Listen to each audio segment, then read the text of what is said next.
एक प्रेरणादायक संबोधन सुनाने के लिए उपस्थित हूँ, जिसमें हम श्री कृष्ण जी की महानता और उनके उपदेशों पर विचार करेंगे।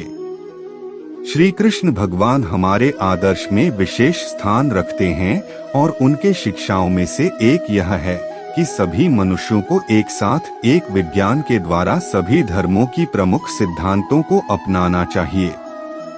प्रिय मित्रों, श्री कृष्ण जी ने कहा है कि जो स्त्री या महिला इन 8 नीच कामों को करती है वह घनघोर पापी होती है। इन 8 नीच कामों का मतलब है अहंकार, क्रोध, लोभ, मद, मोह, मत्सर, द्वेष और विद्या के अभाव। जब हम अहंकार में डूब जाते हैं तो हम अपने आप को सबसे महत्वपूर्ण और सबसे ऊंचा मानते हैं।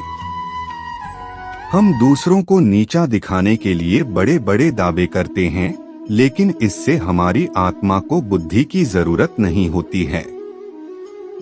हमें सबका सम्मान करना चाहिए और सभी के साथ अनुग्रह करना चाहिए। जब हम क्रोध में आते हैं तो हम निरंतर आंदोलित रहते हैं।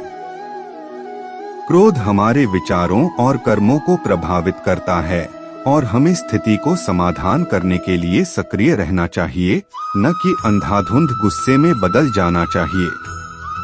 लोभ हमें अधिकता की भावना से प्रभावित करता है। हमें अपनी आवश्यकताओं के साथ भाग्य को भी साझा करना चाहिए ताकि हम संयमित रहें और अन्य लोगों के लिए भी साझा कर सकें। मद और मोह हमें वास्तविकता से दूर कर देते हैं।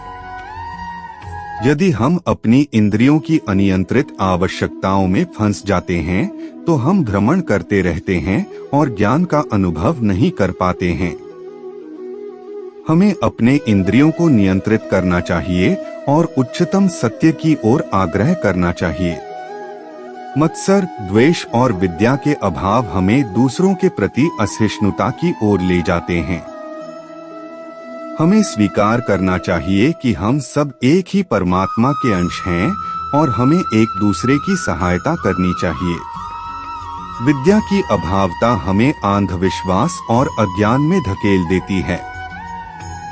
हमें विज्ञान और ज्ञान के माध्यम से स्वयं का विकास करना चाहिए और अपनी भूमिका को पूरी करने के लिए निरंतर प्रयास करना चाहिए। इसलिए मेरे प्यारे मित्रों, हमें यह समझना चाहिए कि श्री कृष्ण जी ने हमें ये उपदेश दिए हैं ताकि हम सब एक उच्चतम स्थान तक पहुंच सकें और आध्यात्मिक विकास कर सकें। हमें आपसी मेलजोल बढ़ाना चाहिए और एक दृष्टि में विश्वास रखना चाहिए। धन्यवाद और हरि ओम।